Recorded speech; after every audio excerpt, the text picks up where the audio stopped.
There we go. It Hey. says it on the computer. We are Nice. live. Nice.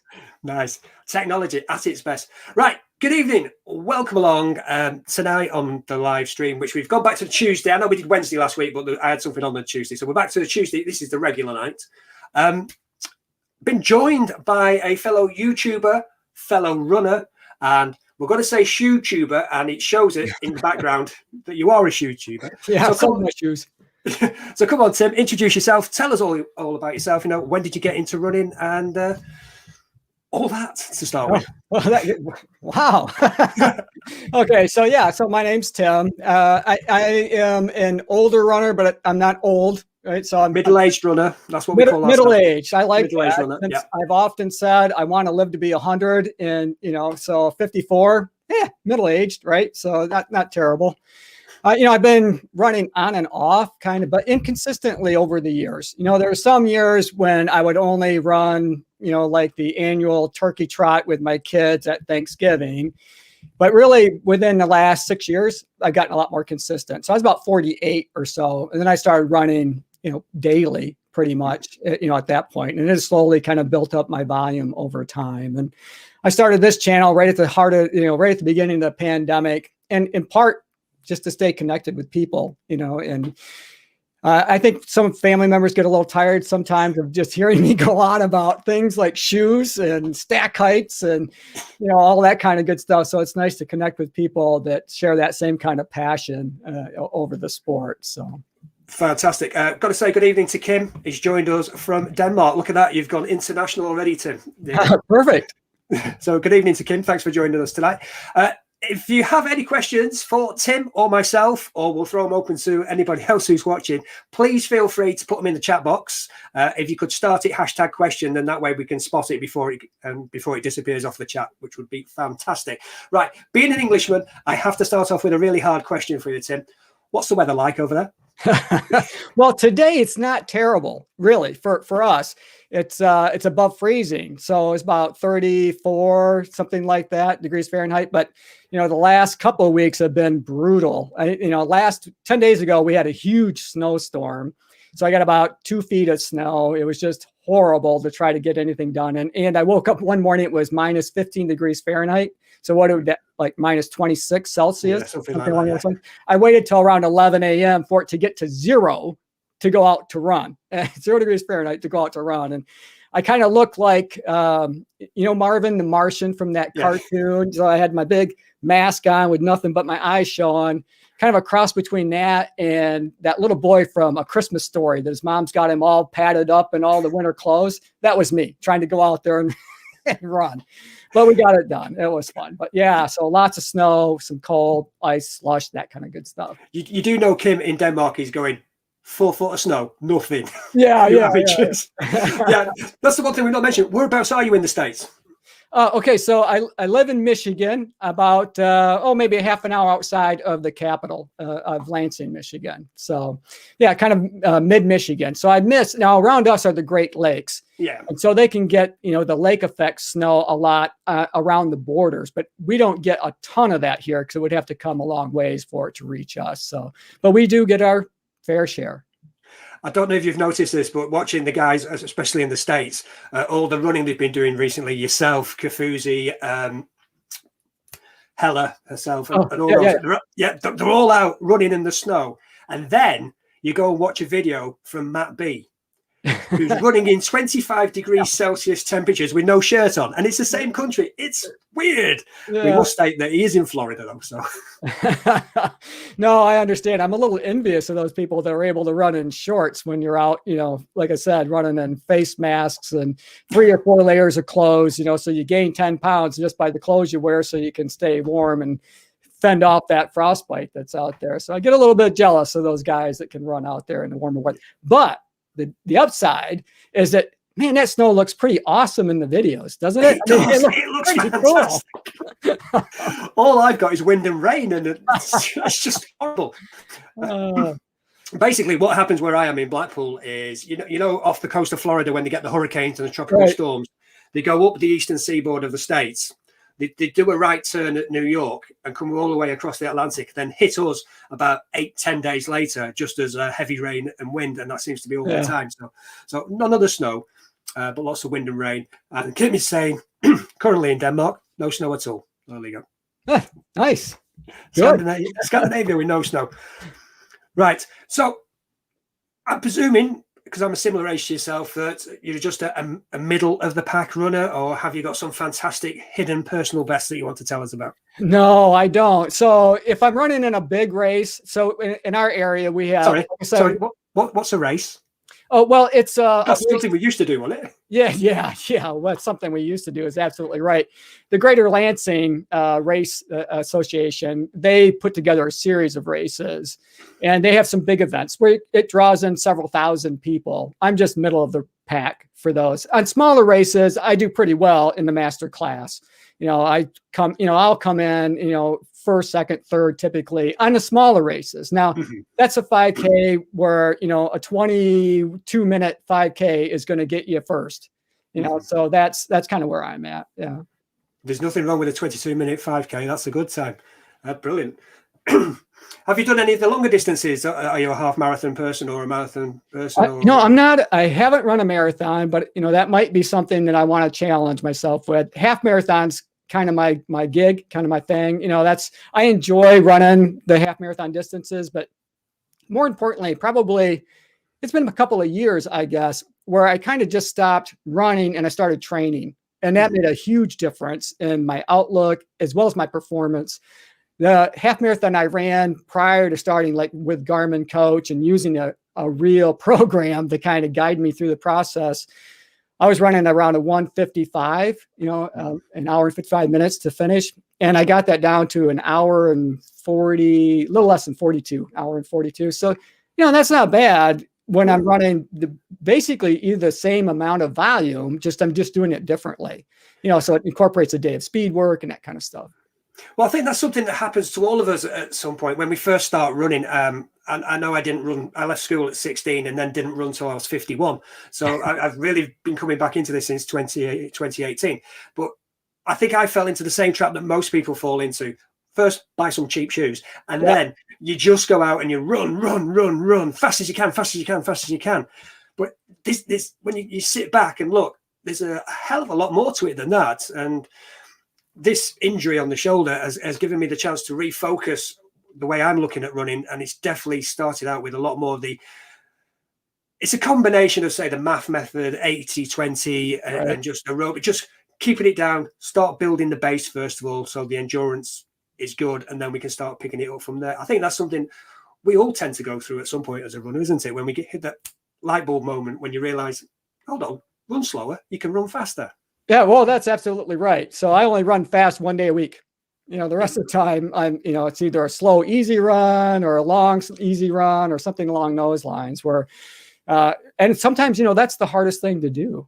I mean, it really is, because you find a pace that you're comfortable at, and if I'm following, the prescribed coach, program and it's free. Anybody can use it, and it's adaptive and that kind of thing. But they'll want me typically to run slower than what I would be really comfortable with. Sometimes quite a bit slower, and I find that that's kind of hard to do. At times, because I want to run the pace that I just want to run at. You know what I mean? You get into that rhythm and you just want to go. And I look at my watch and go, oh, I'm supposed to be running a 9-minute mile, not an 8-minute mile kind of thing. So. It really is a mindset shift that you need to do. Even today, when I went out and did 5K, trying to keep it in that aerobic zone. And I got the chest monitor. I bought a chest monitor last week off eBay. So I've got one on there. So the heart rate information I'm getting now is a lot more accurate than off the wrist, which is fantastic. So I've reset the zones. And now the zones are feeling similar to how I feel when I'm running. Do you know what I mean? Because previously off your wrist, you're thinking, I'm running slow, but it's in the right, but now it seems to be in the right zone. And I was trying to keep it aerobic today, and I was running at a 9.5-minute pace, and it was saying I need to be slower, which is just totally against how you feel when you go out there. Before we move on, good evening to Andy, who's joined us, and also good evening to Chris, that running guy. You've watched his channel, you know, Chris, don't you? I have, and thanks, Chris, for the good tips on staying healthy. As a runner who's coming off an injury, I appreciate that. Fantastic. Right, so you mentioned going out and you're doing speed work once a week. So let's start with that. As a shoe tuber, and as you have said before, right behind you, you've got 1 or 2 pairs of shoes there. What would be your go-to shoe for doing the 5K? If you're going out and you're going out to do that speed work, you're going out to run fast, which shoe would you choose? Well, a lot depends on the weather and that kind of thing too. So I have to be safe. And right now, this time of year, just trying not to fall seems to be a bit of an effort. But I love the Carbon X2. That is a really great shoe.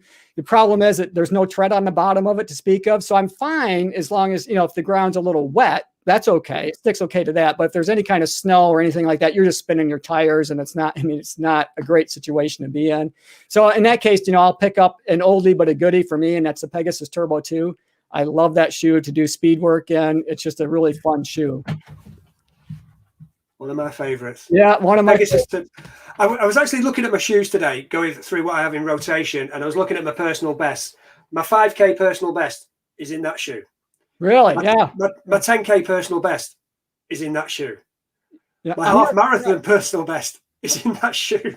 My only criticism is the cost that they had, but now you can buy it pretty inexpensively. I saw it on Nike's website for $109 US compared to the $180 that it used to be. So, now I think it's yeah.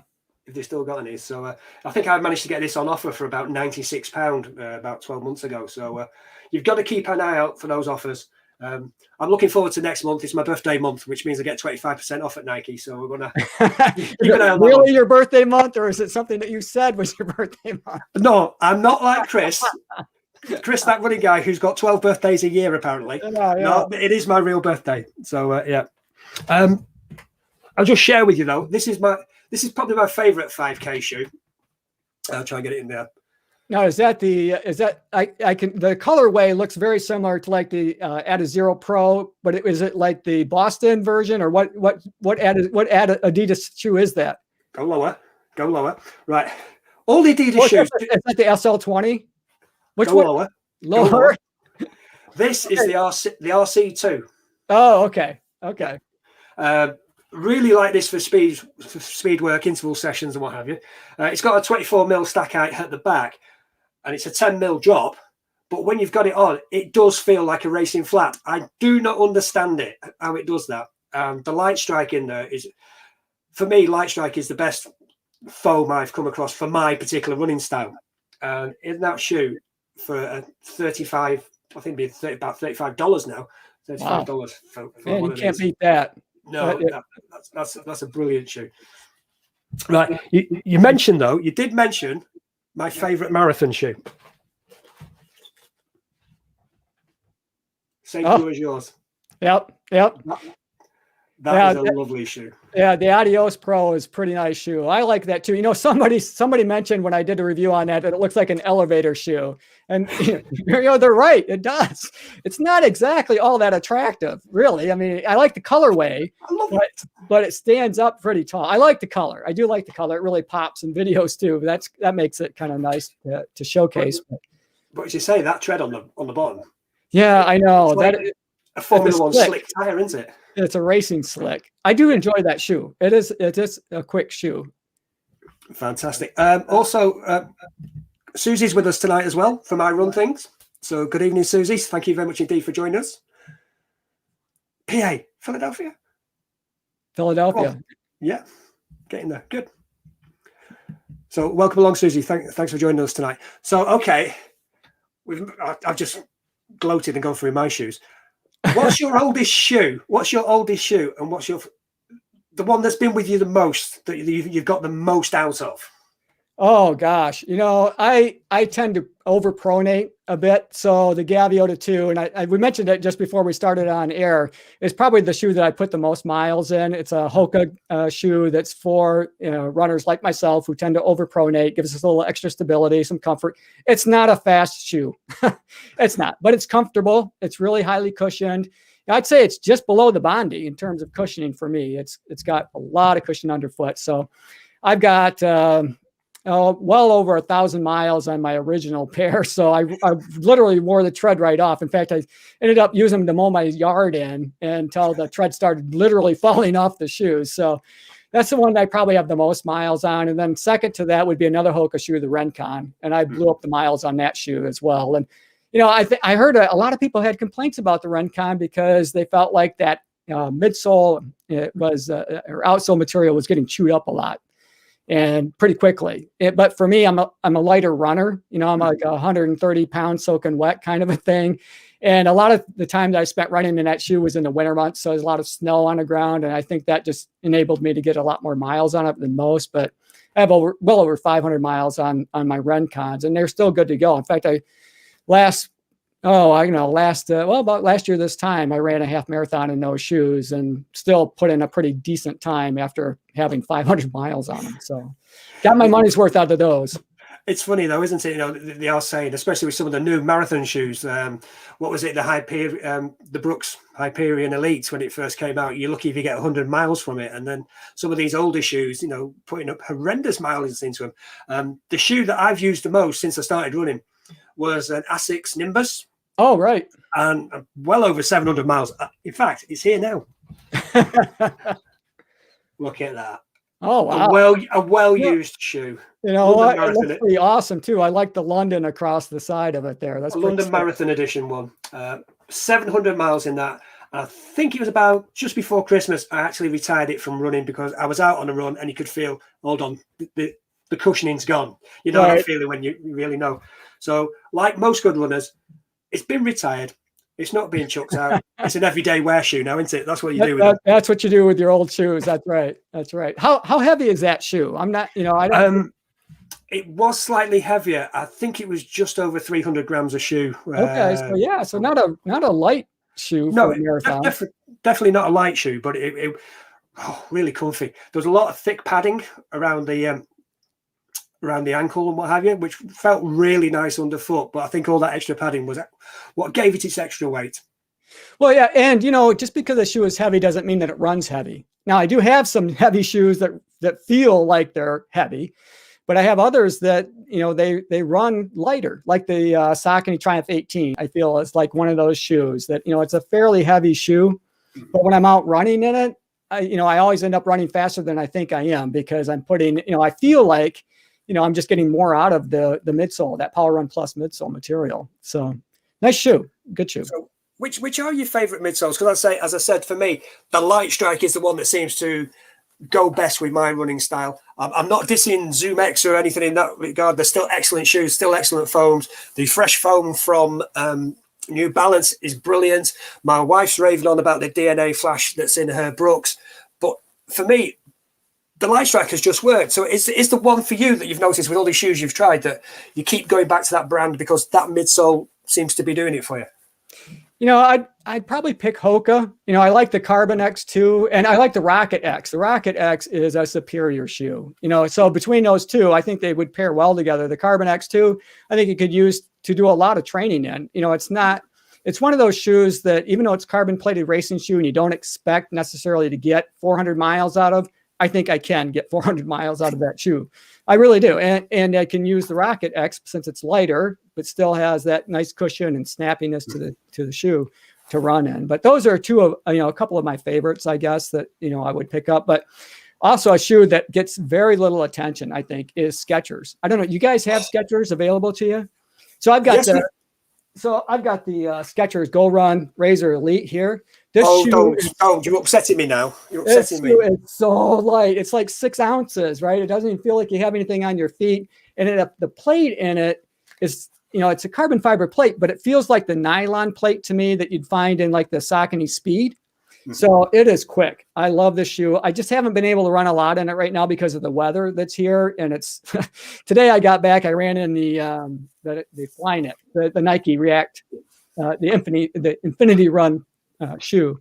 That's got that knit material, and my feet were just soaking wet by the time I got done. But love the shoe. It's got some flaws, but for the most part, it's a great, comfortable shoe. But I'm weather dependent. I'm weather dependent right now. So. A fair weather runner, as they say. Yeah, fair weather runner, kind of like my golf game. why spoil a walk round by playing golf? Right. Anyway, a couple of things.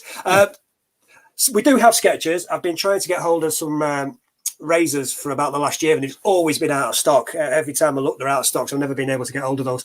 Unfortunately, Mr. Trump and the virus has stopped us Brits going over to America, so I can't nip over and go and get some from you guys. So I might have to see you later on, PayPal you some money and you can send me some over, something like that. But those new ones that you just showed then, those really are the tickling my really fancy. Nice, and I like the Razor Plus.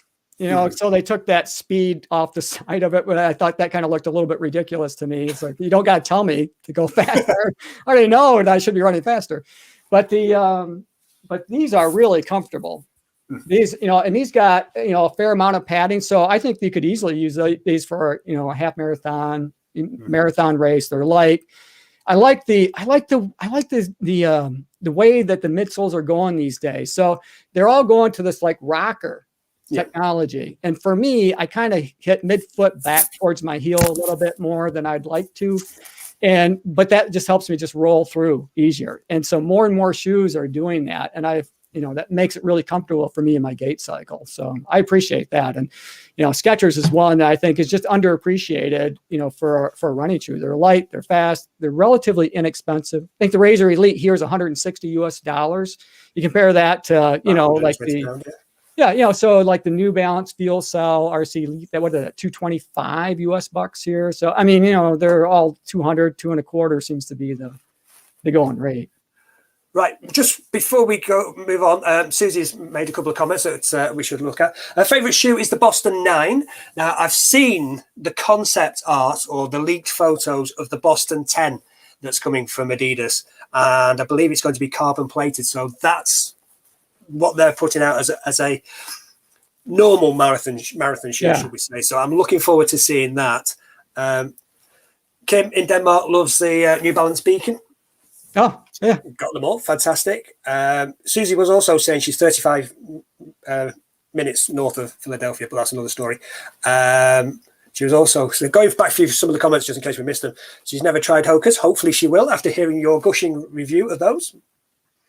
Not all Hoka's are created equal. The Rincon's a great shoe. I love it. It's fairly inexpensive, $115, something like that, 120. So in comparison, that's pretty much on the ballpark, but that's a really quick shoe. That's a shoe.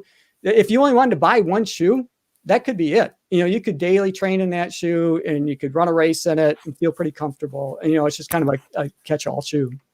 Fantastic. Ben's joined us tonight. So good evening to Ben as well.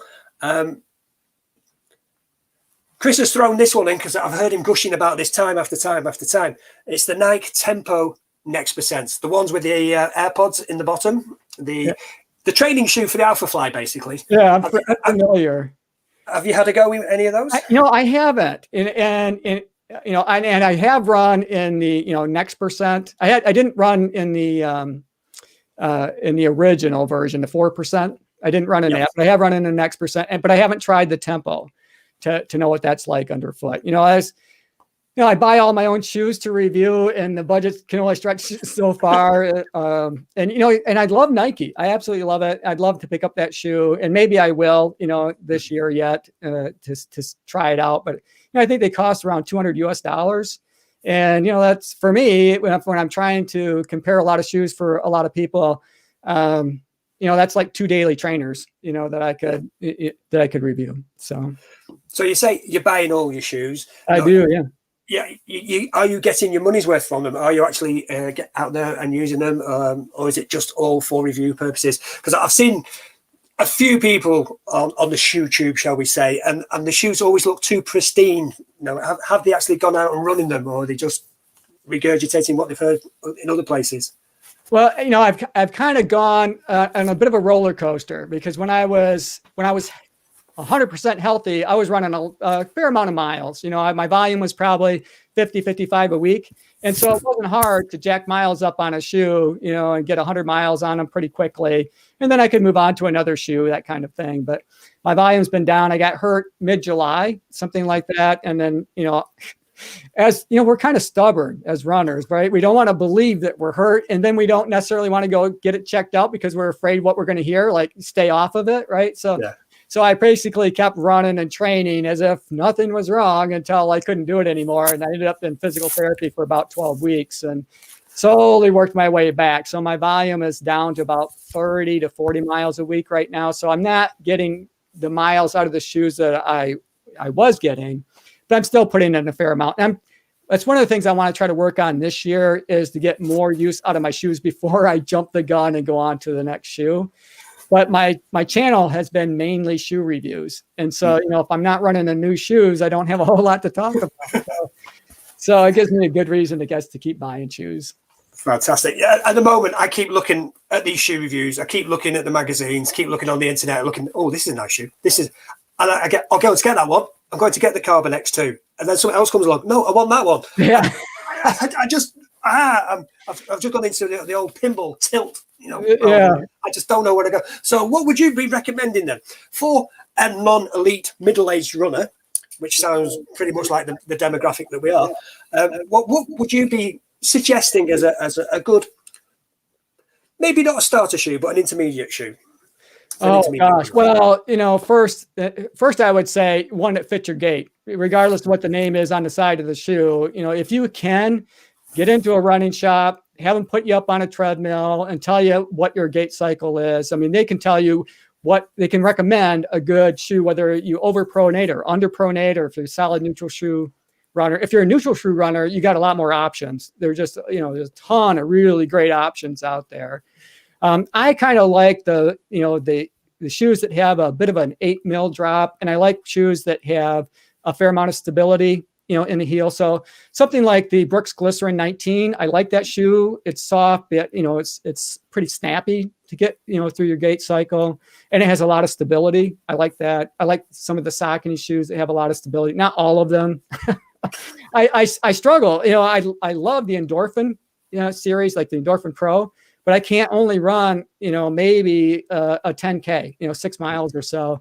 And then after that foam just snaps my ankles in so hard and so fast that it starts to cause me problems. So I would say, first find out where your gait is and match a shoe that's going to fit that. But yeah, there's a lot of great middle of the road shoes that are out there. I know, the Pegasus 37, that's a good shoe. I like running on that for that 5-6 mile distance, something like that.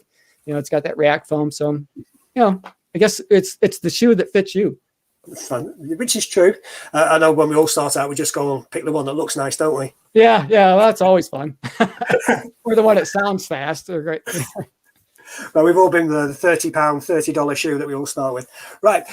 Good evening to Mark. He's joined us tonight. And have you got any reviews of the New Balance 1080 V10 versus the V11? I know you've got your review out of the V11, but just putting you on the spot.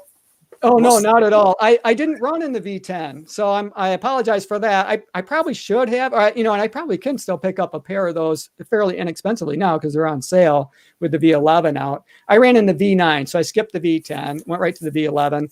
I love the V11. There's a few issues that I have with the shoe. Overall, the ride is great.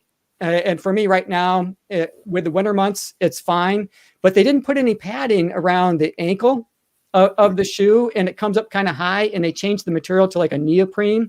So I think if you were wearing a no-show sock or even an ankle cut sock, that's going to rub on your ankles, for me anyway. And when I'm trying to describe the comfort to people, when I'm doing my reviews, I put shoes on when I'm doing comparison without socks, so I can get a better sense of, the cushioning underfoot. And I try to not walk on my carpet, but walk on, hard surfaces, things like that. And the first thing I noticed when I put the V11 on was it was scraping up against that ankle. So that was kind of a bummer. I was kind of wishing that they would have padded the ankle a little bit in that. But other than that, it's been a great shoe. I love it. It's pretty nimble. And it's fairly lightweight for a daily trainer, and it's got lots of cushion. So, it's a great shoe. If that isn't going to be an issue for you. I believe from what I've seen around the internet, they've tweaked the upper, as you say. That's where most of the alterations have been, with the midsole relatively similar to how it was previously. So it's just really a cosmetic upper change. Yeah. And it's that neoprene material. Now, one of the changes, and I don't know if they did this on the V10, but on the V9, that ankle kind of came in, up on the heel collar, and it was digging into my digging in my Achilles. I didn't like that. So they put a flare on it this time. And I like that. That feels really good. So as far as my Achilles go, 2 thumbs up, big change. Love that. It's just if they did put even just a little bit of padding around the collar of the shoe, I would have been a bigger fan of that part of it. Right. So we know you're spending hand over fist on buying shoes to get them reviewed. But if you were to stop buying shoes now, from what you've got in your rotation, from what's behind you on the wall there, what would be the shoe that you'd be going, thank you, that one, that one, that one? Which would be your go-to shoe? Oh, gosh. Well, it really depends on what I'm doing and what the weather is. I've had to put some trail shoes on recently because the snow is so thick that it's like putting snow tires on your car. Without them, and I've tried to run. So in the Nike React Infinity Flyknit 2s, they don't really have any tread on the bottom of those to speak of.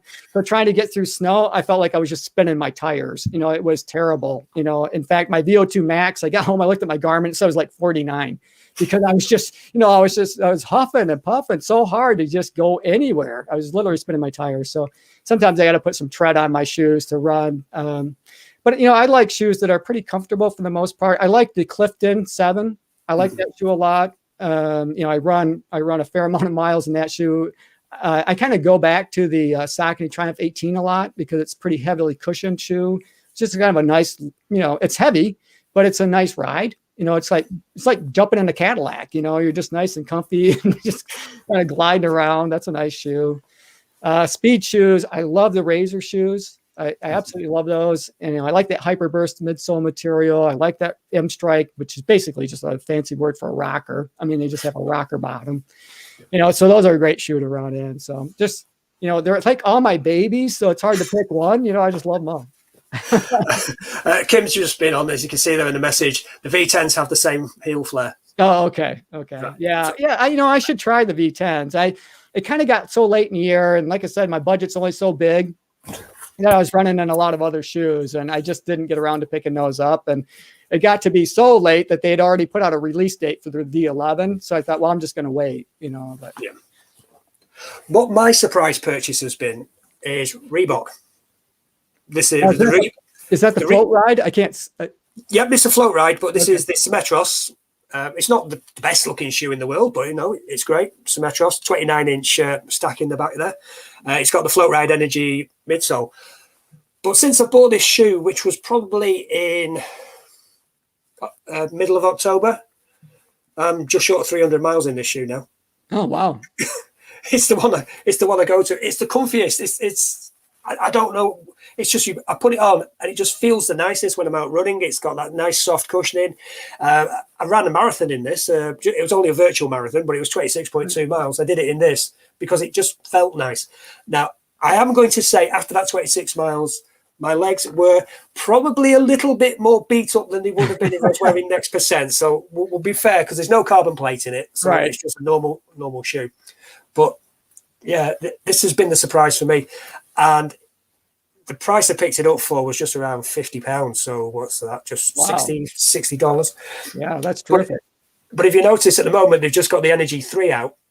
And if you've been seeing the reviews of that, people are singing their praises. So it's like Reebok have just upped the game because Adidas says, we're selling you, we're getting rid of you.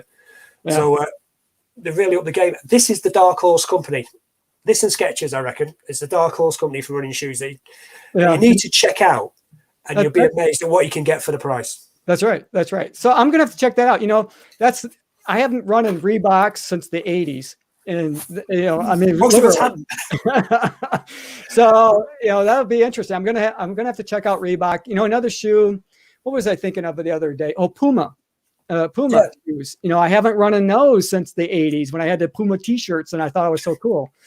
So I'm going to have to check out those shoes and maybe do some reviews on those as well.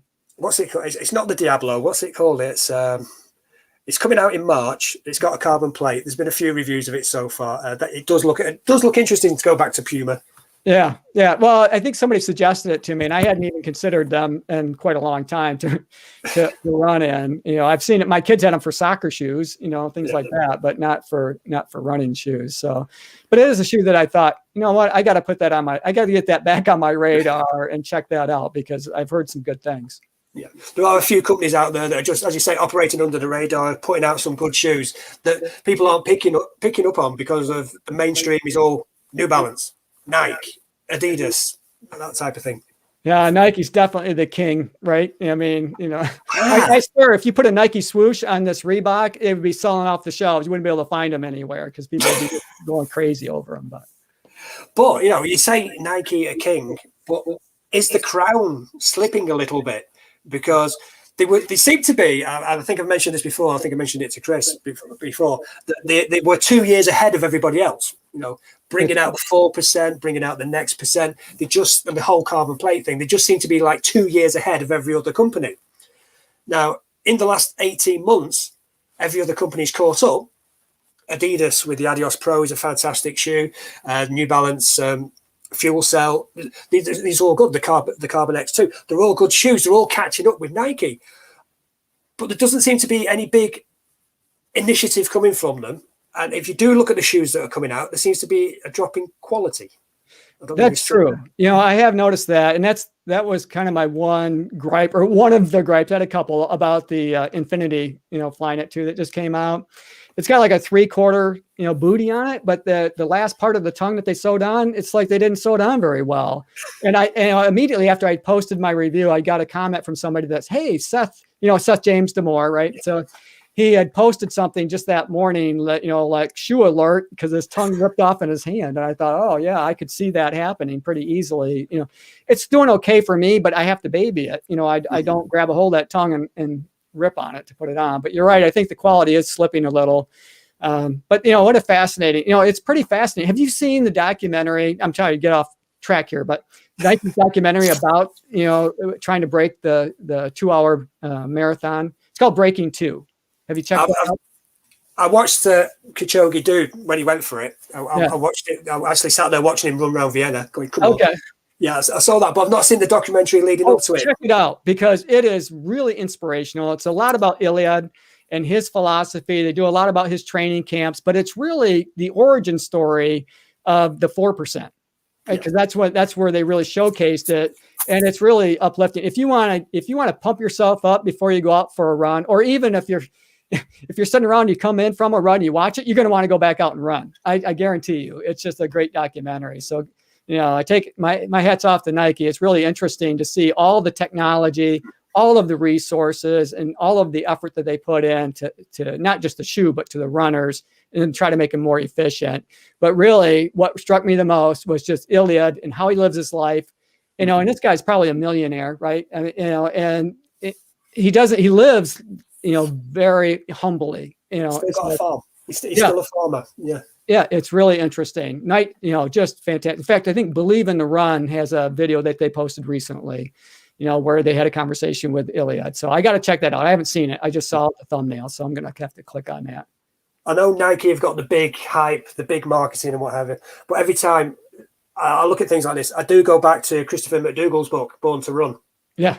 I presume you've read it, because it's something every runner should be reading. But where he goes on about how the majority of running injuries these days are due to Nike. Yeah. They're bringing out the cushion shoe, whereas if we just carried on running how we were running, we wouldn't have half these injuries. So that's always at the back of my mind. Yeah, well, and maybe Nike's trying to do something about it with their, like the Infinity shoe that's supposed to reduce the risk of overuse injury. I don't know if I buy that, but for somebody that overpronates, it has a lot of stability in the shoe. So it is a shoe I can run in. I don't know if it's great for every runner that's out there. It has a lot of cushion in it, but for me, I can get a lot of miles out of it. So I think that's what they're aiming at. They're aiming for that hybrid shoe, aren't they? Something that even a neutral runner, when they're running a marathon or that long distance or doing those long miles, as you get tired, your gait changes. And even if you look at some of the marathon runners, the elite runners, they're starting to heel strike towards the end of the marathon, and they are starting to collapse inwards. So I think Nike are aiming at that market and say, this is a shoe that you can run in as a neutral runner. Yeah. But once you start tiring yourself, it's giving you a little bit of stability to keep you going.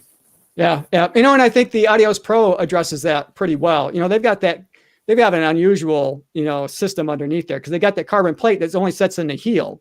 And then they've got that other system that kind of looks like your fingers or a skeleton kind of comes up along the toe box. But I did feel that when you get tired and you do start to fall back, for me anyway, I could feel it give me a little bit of a bounce, to kind of keep me moving forward. So, I did appreciate that in those shoes anyway.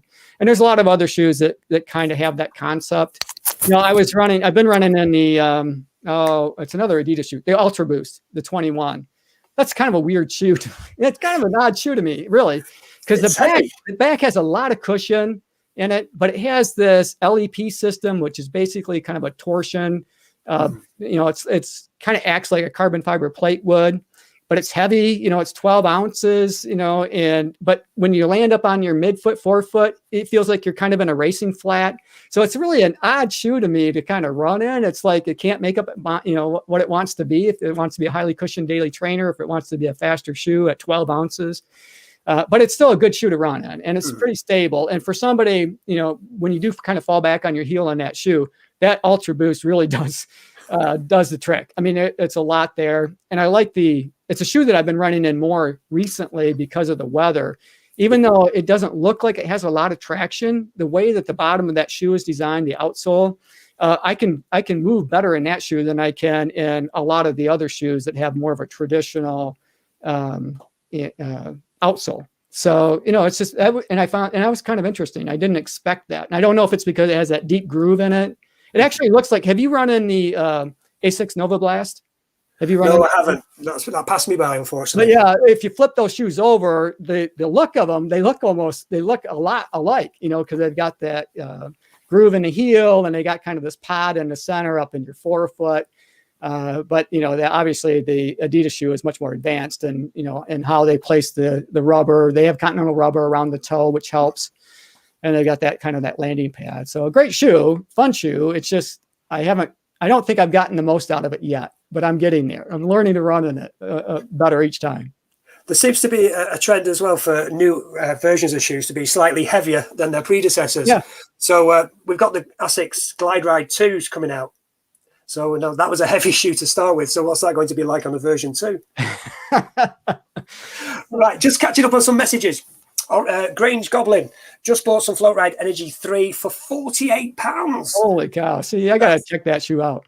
I think there's £75 list price on the Reebok site. And if you like Andy Hall, who's with us tonight, if you're as clever as he is at finding discounts, you could probably get that down good as well. Mark's message, Puma Ultra Ride. Ultra Ride. Is that the one with the carbon plate? I don't Mark, is that the one with the carbon plate? We'll find out. Mark, is that the one with the carbon plate? The funny Mark, who's a friend of mine, last year when I bought my Pegasus Turbo 2s, he called them me cheating shoes, being Scottish, with my cheating shoes. And I kept trying to say to him, there's no carbon plate in the Pegasus 2. It's a nylon plate. It's not carbon. They're not cheating shoes. And then another friend of ours bought some 4%, and then the next percents came out, and all this and the other. And we all started running in these shoes. And Mark was always going on about, you're wearing cheating shoes, you're wearing cheating shoes. Yeah. Mark now has 2 or 3 pairs of carbon-plated shoes. Hey, you got to keep up. It happens to us all. Anyway, we'll find out more about that. Okay, Andy, who just mentioned with us, Adidas Pro for him, better shoe than the next percent, much more stable, and the upper is fantastic. I think we've all agreed with that tonight. That's just come out of the blue. That shoe from Adidas, didn't it? And I think it's good quality for the money. It's less expensive.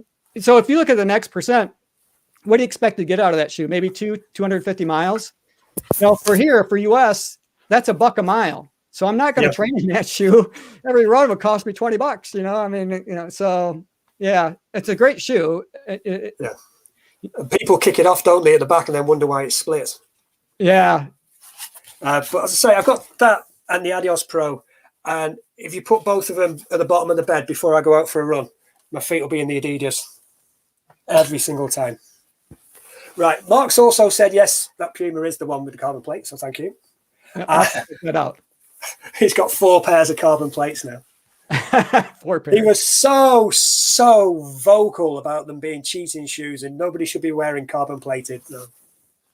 Yeah, but some of them, you would be hard pressed to tell it had a carbon plate in it unless somebody told you, Yeah. So I think where it makes a big difference is if you're out on longer, run efforts, whether, a half marathon or for you. I don't know what your long runs would be like to train for a marathon, but I imagine it's quite a few miles, that it's going to give it a little bit more integrity to the midsole material. So I think that's really the benefit of a carbon fiber plate is over time, because you put on, especially like something like a Nike with the React foam, right? They're comfortable, but that foam, to me anyway, gets kind of beat down after about 6-7 miles or so. And then, if you're running them next day, I'm not sure you're going to get the full effect. You almost have to run them every other day to let that foam recompress. Well, that's been said on quite a few things about these new foams. It is compressible. It's going up and down, and that one of the reasons to rotate your shoes is to give it that 24 hours. For it to come back together. And I also was reading another report about the carbon plate. Is it helping with the thrust? Is it helping with the toe off? Or is it just in there to hold it together? Because of the lightness of the foams, as you say, is it just there for rigidity and doesn't really help with the running? Yeah. I think it does. I actually do think it does help.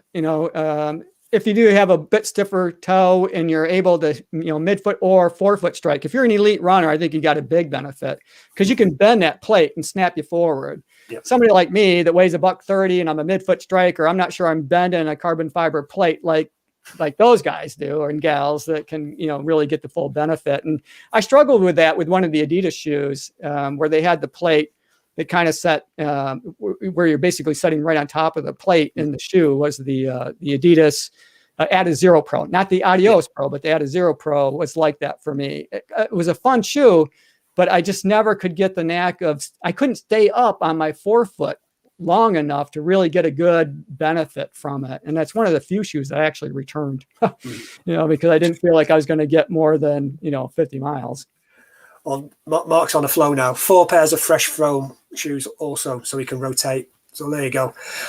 It's funny, right? Because when I started this channel, the people in my running group, in my running circle locally, nearly everybody was a case of, I've got 1 pair of shoes. Yeah. 1 pair of running shoes. But I started doing the channel and I started watching other people like yourself and started dabbling and buying extra pairs of shoes and getting to that point where you have a shoe for a specific run. You have your everyday trainer, you have your fast shoe, your marathon shoe, all that, Mark. And I've started buying these shoes. And I was getting, why are you buying more shoes? Why are you buying more shoes?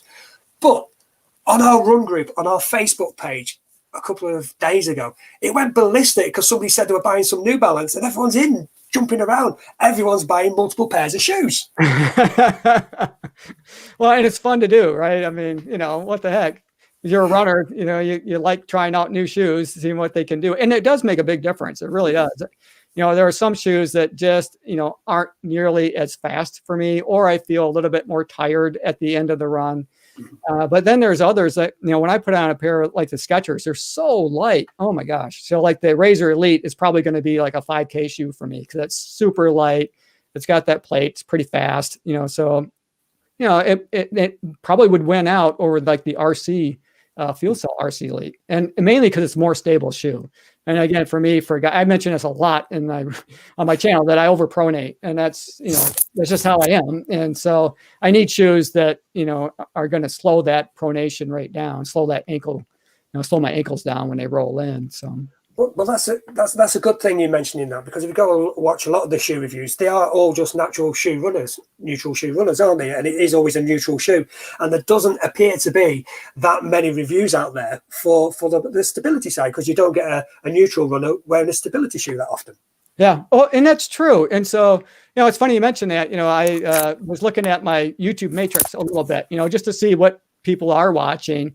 And I did a shoe review on the Gaviota 2, early on, because, my channel's not that old, but it was one of the first ones that I did. And that's one of the top viewed videos still. I mean, if I went on it and looked right now, there'd be people watching it as we speak. So, and I think that's because not many people, it's not a sexy shoe. It's like, it's like a running shoe with training wheels, nobody nobody's really all that excited about, reviewing that. Everybody's more excited about the next carbon plated racing shoe that comes out there. And I'm with them. I like to look at those sexy shoes too, but there certainly is a place for, the stability runners like myself who benefit from running in stability shoes. Fantastic. I just had something in my head and it just went. So we'll come back to that when I remember it. But Andy Hall is saying he's holding me entirely responsible for his running shoe addiction. That's an expensive addiction to have. I think my most expensive shoe before I started running was about £15, and then you just go out and you spend £160 on a pair of trainers. Yeah, now, isn't it funny how your expectations change over time? Like when you first started buying shoes, it's like, for me, it's US dollars, right? $100 for a pair of shoes. Are you kidding me? I buy 3 pairs of shoes for that. Now it's like, $120. That's not bad. It's like going out and trying to buy a new car, right? You go in with a price in mind of, whatever, 10,000. And by the end of your shopping experience, you're thinking 25,000 isn't that bad. I never expected when I started this running journey that I'll be spending £240 on a pair of Nike trainers. I know. Isn't that insane? I never thought that would happen. Mark, I'm with you, mate. Tony is completely to blame for my addiction as well. His constant reviews got in my head. You think I do a few reviews? Go over to Tim's channel, click subscribe. Yeah, it gets a little pricey over time. Okay. So we mentioned earlier on favourite shoes. We mentioned what shoes you'd recommend.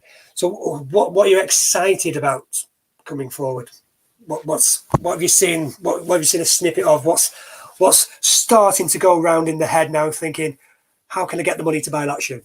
Well, one of the shoes that I'm always excited to see is the Pegasus. What they're going to do next. Now they made huge changes with the 37, over the 36. So I'm really curious, like what the 38 version is going to look like. So that's just a shoe that's, I've been thinking about, and it's probably going to come out here in a couple of months. I'd imagine it'll come out sometime in March, probably early April-ish, something like that.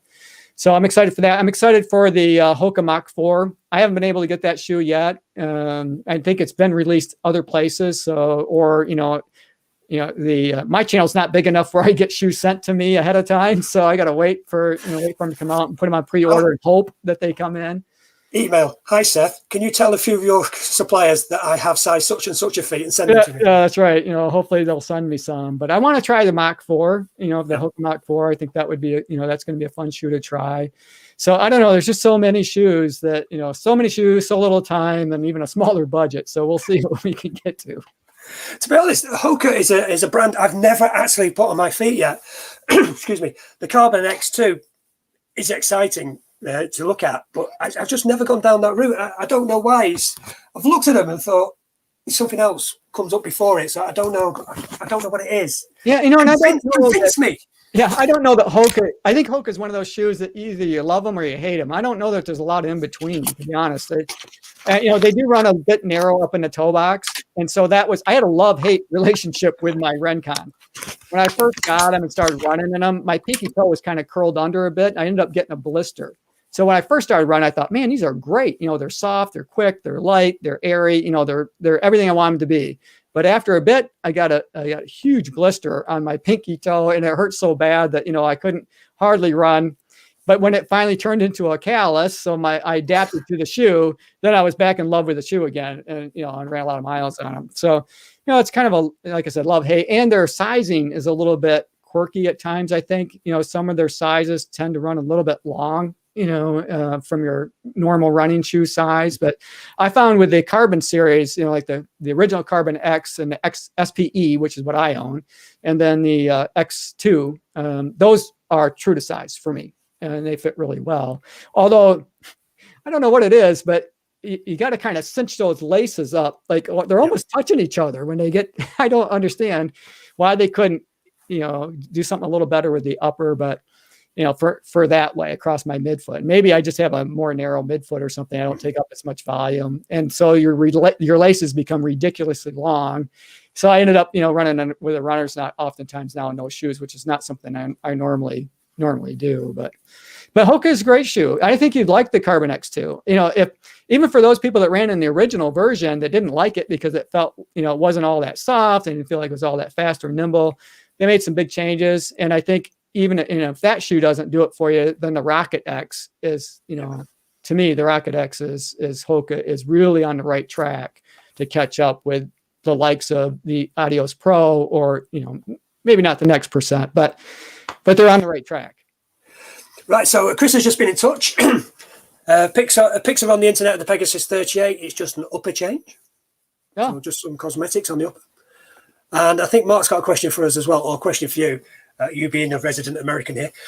While you're on, what's the chance of the New York Marathon going ahead in November? Has there been any word over in the States or any over there on the chances of it happening? He's asking because he's got a place, obviously. So what's the word on the streets in the States? Is New York going ahead? I don't know. It's anybody's guess. I think a lot depends on where we fall with the vaccines and the vaccinations that are coming out. Right now, we have a really slow rollout for, trying to fight the COVID-19 and the whole pandemic, issue that's underway here. But they're promising that most of us will be able to get a vaccine by July. And I think if that happens, you're probably good to go. But some locally, this is nothing on that scale, but all my local races have already been canceled for 2021 for my race series that I like to do. But I think there's a good chance. I honestly think that there's a good chance that they're going to pull it off. I know our Prime Minister said yesterday, 21st of June is the day when we start to be, I'm not going to say back to normal, but close-ish to being back to normal. So it looks like London might go ahead. My first race is in September, the Great North Run. Yeah. So I'm looking forward to hopefully that's getting ahead, and then a trip out to Amsterdam in October for their marathon. So fingers crossed. Yeah, it's been a tough go of it, hasn't it? With all of the races canceled, and it really does a lot to your psyche. So, if you've been training, I think about all of the Olympians that train, you got Kalen Rupp, guys like that, they were, in their prime. I don't know what they're doing now to try to stay there, but it just seems like you start to get to that peak, and then now what? I mean, it's hard to stay at the top of your game. I think anyway. So yeah, I noticed the same with Mo Farah. He just seemed to be coming into his peak, and then for about May, June, and then it's just all gone off the boil again, hasn't it? They were just all almost there for the Olympics, weren't they? They were almost ready for the Olympics. Almost. Yeah. What a disappointment. I'm hopeful that, things will get back to normal and we'll be able to see some of those races again, because I'm itching to watch. I did watch the Hoka Project Carbon X2 race. I don't know if Tim Walmsley. Yeah. But I was really rooting for him. I honestly thought he was going to do it. I thought he had it in the bag, honestly. And then, he started falling a little bit short of his mark, but hey, still a heck of an athlete. Would he have done it if he hadn't run into that gate? Because it carried on. It just kept going. But no, even the pain and a wince or just a moment or two of could take those 11 seconds off you. So would he have done it if whoever did the risk assessment had noticed there was a gate there and took it off instead of letting it open? Yeah. Do you think he would have done it if he hadn't run into the gate? Very, very well could have. Just think about, I am not anywhere near an elite runner status. But if I'm trucking along and I get a little thing that I have to, stumble on, so maybe it's just another runner or, somebody out, on the sidewalk that I'm running on, and I got to take a short, breath to get around them or something. It does take me a while to get back into my stride. And so I think, it would be easy to knock off 11 seconds if you hadn't broken your stride like that. So, yeah, I think there's a good chance. I certainly think he would have come much closer to getting to making it. But it's funny if you go and watch the Jim Walmsley story of his elite, of his trail running and everything. He always seems to just miss it and then get it the second time. When he did the Western States the first time, he was an hour ahead at 92 miles. Yeah. And then he just took that wrong turn and it just totally blew it. And then next year he went and bashed it out. So have you done that before, taking a wrong turn in a race? Yeah, of course we have. Yeah, I know I have. And we can still run some in-person races here, but they're a lot different. They look a lot different now because you still have your chip, and that kind of thing, but it's not everybody starts at once. You have open start times, and so basically you get there and you start warming up, And then you kind of look over at the one of the race officials that's standing by the, by the start line, and they kind of give you a nod, and you just blister through, right? And you're going through by yourself.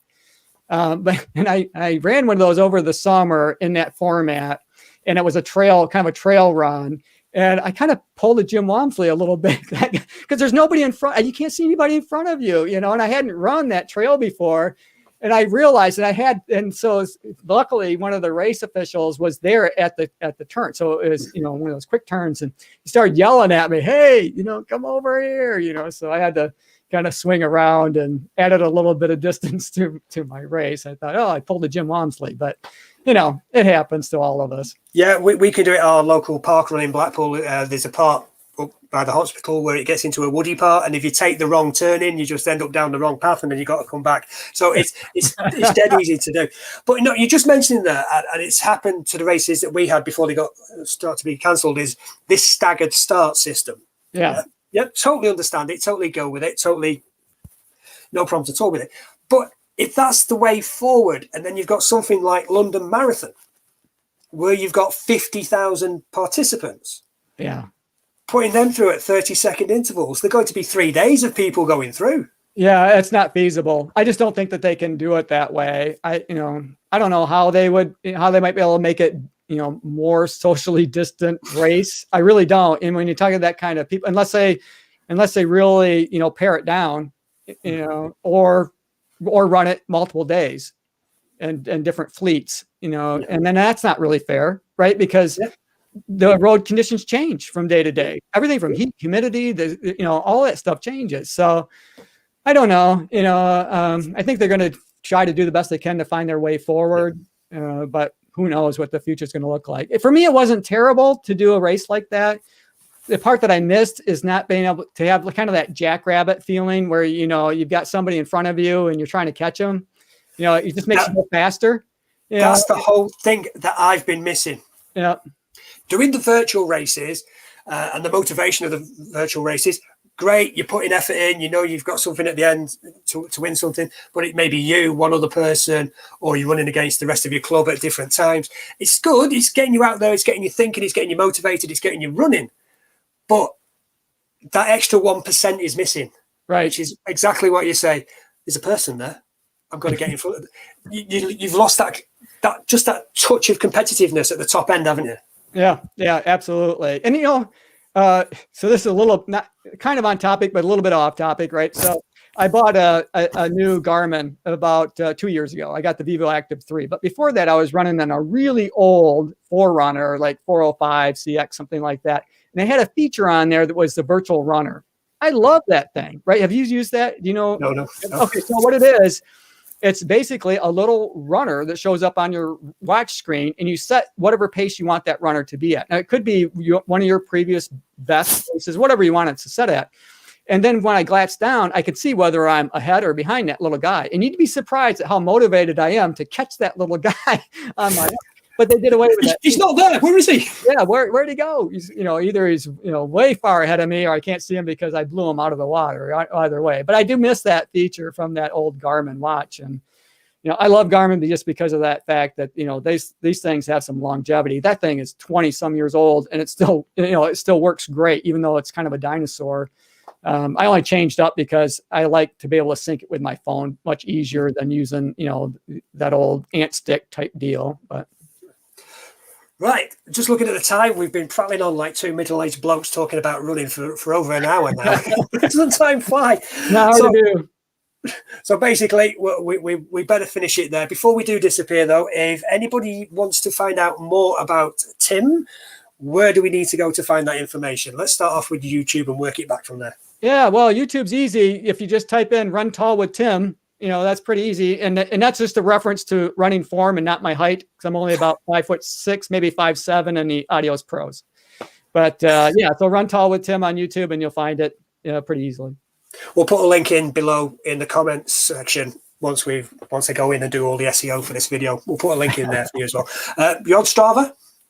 I am on Strava, so you'll be able to find that link on my homepage at YouTube, or pretty much any of the videos will have a link to Strava.